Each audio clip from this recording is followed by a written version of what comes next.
Hello दोस्तों, नमस्कार। स्वागत है आप सभी का आपके अपने यूट्यूब चैनल में। दोस्तों, आज है 14 सितंबर और आज एमटीएस एग्ज़ाम का आखिरी दिन है। 14 सितंबर के फर्स्ट शिफ्ट का एग्ज़ाम समाप्त हो चुका है।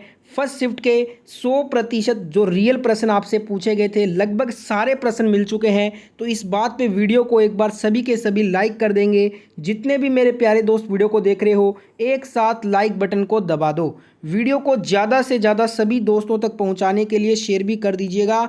और अगर आपने अभी तक इस चैनल को नहीं सब्सक्राइब कर रखा है तो आपसे रिक्वेस्ट करूंगा कि चैनल को सब्सक्राइब करने के बाद नोटिफिकेशन की घंटी को भी ऑन कर लीजिए रोजाना एनालिसिस का वीडियो देखने के लिए। तो स्टार्ट करते हैं फर्स्ट क्वेश्चन से।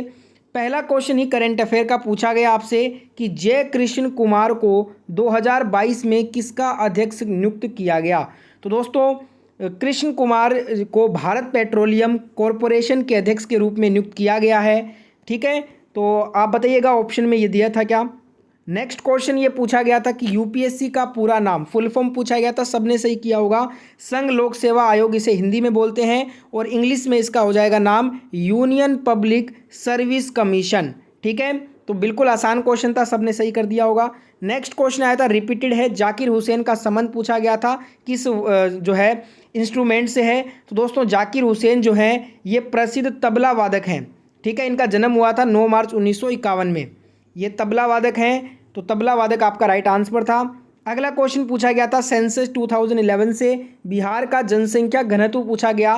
तो आपको बता दूं, क्षेत्रफल के हिसाब से बिहार भारत का 13वां सबसे बड़ा राज्य है और जनसंख्या के हिसाब से भारत का तीसरा सबसे बड़ा राज्य है। बिहार का जो जनसंख्या घनत्व है वो 1106 व्यक्ति प्रति वर्ग किलोमीटर है अकॉर्डिंग टू 2011 सेंसस। ठीक है, तो आपका राइट आंसर क्या हो जाता, 1106।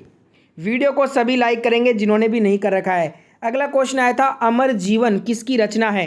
तो दोस्तों, आपको बता दूं, रस सुंदरी देवी ने आत्मकथा अमर जीवन लिखी, जिसे अमर जीवन के नाम से भी जाना जाता है। यह 1876 में प्रकाशित हुआ था और यह रस सुंदरी देवी की आत्मकथा है। तो राइट आंसर क्या हो जाएगा, रस सुंदरी देवी, जो कि ऑप्शन में मेंशन था, आपको करेक्ट करना था। अगला क्वेश्चन आया था, ये भी रिपीटेडली सवाल कहेंगे अपने एसएससी एग्जाम में बार बार पूछा गया, भारतीय ओलंपिक संघ का अध्यक्ष किसे बनाया गया। तो आपको बता दूं, पीटी उषा इसका राइट आंसर हो जाएगा। पीटी उषा भारत के राष्ट्रीय ओलंपिक संघ की प्रमुख बनने वाली पहली ओलंपियन भी होंगी। तो PT Usha will be the right answer. Next question पूछा गया आपसे, 86वां संविधान संशोधन कब हुआ। सारे के सारे फर्स्ट शिफ्ट के जो क्वेश्चन देखने को मिल रहे हैं, 70 से 80% क्वेश्चन आपके प्रीवियस ईयर क्वेश्चन है। और प्रैक्टिस सेट में मैंने आपको प्रीवियस ईयर क्वेश्चन ही ज़्यादातर करवाए थे, तो जिन्होंने भी देखा होगा उनका बहुत ज़्यादा फायदा हुआ है इस एग्ज़ाम में। 86वां जो संविधान संशोधन हुआ था ये सन 2002 में हुआ था और इसमें दोस्तों शिक्षा को जो है एक मौलिक अधिकार बनाया गया। ठीक है, तो यहाँ पे हमारा राइट आंसर हो जाएगा, सन 2002 में ये किया गया था आर्टिकल 21A के तहत। अगला क्वेश्चन आया था कि महात्मा गांधी को पूरा भारत देश घूमने की सलाह किसने दी थी। तो आपको बता दूं दोस्तों, जो महात्मा गांधी जी के गुरुजी थे गोपाल कृष्ण गोखले, इन्होंने ही पूरा भारत घूमने की सलाह दी थी महात्मा गांधी को।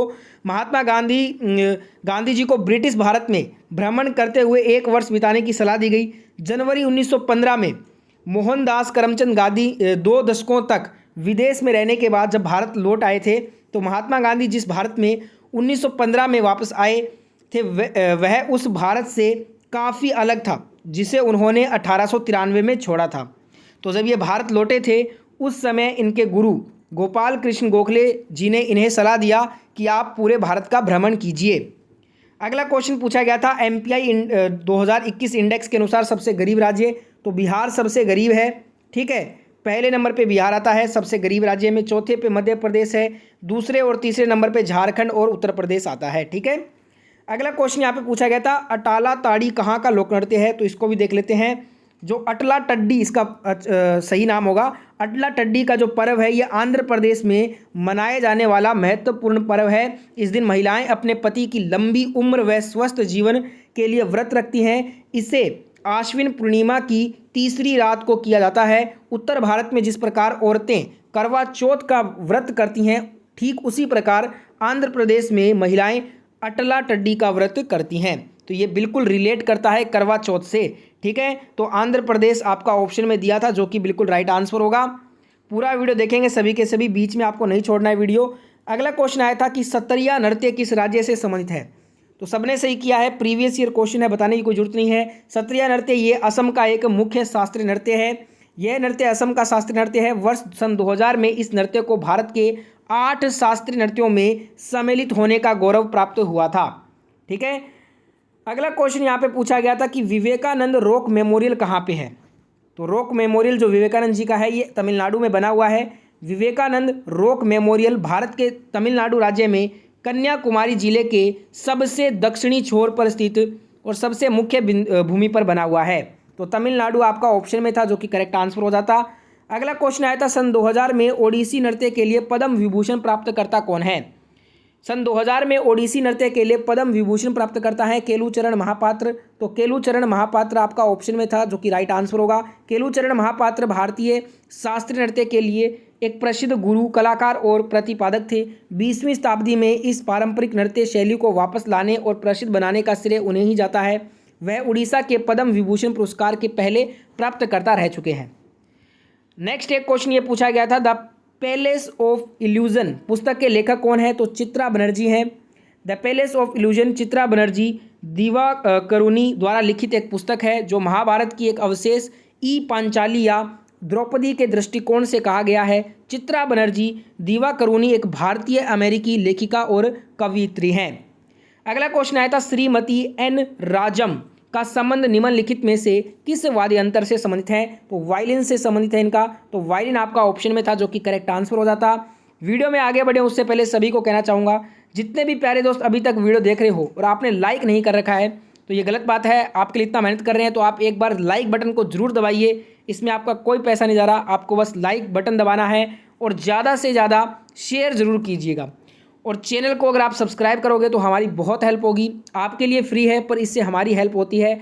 और नोटिफिकेशन की घंटी को भी आपको ऑन कर लेना है। अगला क्वेश्चन आया था कि कार्बोहाइड्रेट शरीर में किस प्रकार परिवर्तित होता है। तो देखिए, हमारे द्वारा खाए जाने वाले जो खाद्य पदार्थ हैं कार्बोहाइड्रेट में विखंडित हो जाते हैं और एक प्रकार की शर्करा में परिवर्तित हो जाते हैं, जिसे ग्लूकोज कहा जाता है। ग्लूकोज हमारी कोशिकाओं के लिए ईंधन का मुख्य स्रोत है। जब शरीर को ऊर्जा के लिए ग्लूकोज का उपयोग करने की आवश्यकता नहीं होती है तो यह ग्लाइकोजन के रूप में संग्रहित होता है। ग्लाइकोजन संचयन के दो प्रमुख स्थल यकृत और कंकाल की मांसपेशी हैं। तो ग्लाइकोजन अगर आपका ऑप्शन में होगा तो बिल्कुल राइट आंसर हो जाएगा।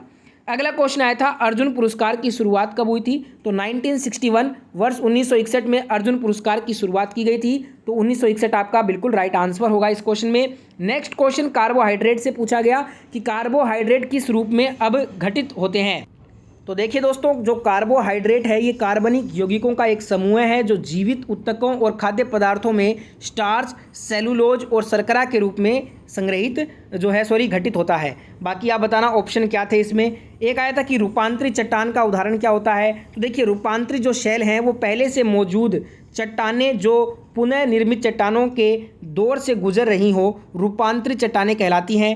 तृतीयक चट्टानें रूपांतरित चट्टानों का दूसरा नाम होती हैं, जैसे कि फाइलाइट हो गया, सिस्ट, नीस, क्वार्टजाइट और मार्बल। ठीक है, तो आप बताइएगा आपके ऑप्शन में क्या दिया गया था और आपने क्या आंसर किया था इस क्वेश्चन का। एक क्वेश्चन आया था कौन सा घाटा के कारण सरकार को डेब्ट का जरूरत पड़ता है। तो देखिए, प्राथमिक घाटा बिल्कुल करेक्ट आंसर होगा। प्राथमिक घाटा पिछले वर्षों के उधारों के ब्याज भुगतान को घटाने के बाद राजकोषीय घाटा है। सरल शब्दों में कहें तो राजकोषीय घाटा ब्याज भुगतान सहित सरकार की कुल उधारी का प्रतिनिधित्व करता है, लेकिन प्राथमिक घाटा चालू वित्त वर्ष में ब्याज भुगतान के बिना उधार ली गई राशि को दर्शाता है। प्राथमिक घाटा का सूत्र होता है राजकोषीय घाटा में से घटाएंगे ब्याज भुगतान, तब निकल के आएगा प्राथमिक घाटा। एक क्वेश्चन आया था अदिश राशि कौन सी है। तो देखिए, जिन भौतिक राशियों में केवल परिमाण होता है और कोई दिशा नहीं होती उन्हें हम अदिश राशियों या अदिश राशि कहते हैं। एक अदिश राशि उचित इकाई के साथ एक एकल संख्या द्वारा निर्दिष्ट की जाती है। उदाहरण के लिए द्रव्यमान, आयतन, घनत्व, समय, तापमान, विद्युत धारा, ये सभी क्या हैं, अदिश राशियां हैं। ठीक है, एक क्वेश्चन आया था रिवोल्यूशनरी किसकी रचना है। तो ये संजीव सान्याल की एक किताब है। ठीक है, एक यहाँ पे टी.एन. कृष्ण का संबंध पूछा गया था। तो ये दोस्तों सारंगी वादन है। और money has many uses including, money का हम किस किस रूप में यूज़ कर सकते हैं, तो इन तीनों रूप में कर सकते हैं। जो फोर्थ ऑप्शन था वो आपका करेक्ट होगा। इसमें ये बताना था कि किस रूप में नहीं यूज़ होता है मनी का, तो इन तीनों के रूप में होता है। इनके अलावा जो ऑप्शन होगा वही करेक्ट हो जाएगा। एक भारत सरकार अधिनियम 1858 से भी क्वेश्चन था, ये भी एक बार पढ़ लीजिएगा, एग्जैक्ट सवाल नहीं मिल पाया है। तो लगभग सारे 25 क्वेश्चन मिल गए हैं। कुछ क्वेश्चन की लैंग्वेज थोड़ी चटपटी हो सकती है, तो वो आप करेक्ट कर लीजिएगा जिनको अच्छे से याद है। पूरा वीडियो देखने के लिए धन्यवाद। जय हिंद, जय भारत। वीडियो को एंड करने से पहले लाइक, शेयर, सब्सक्राइब कीजिए। मैं मिलूंगा आपसे सेकंड शिफ्ट के साथ।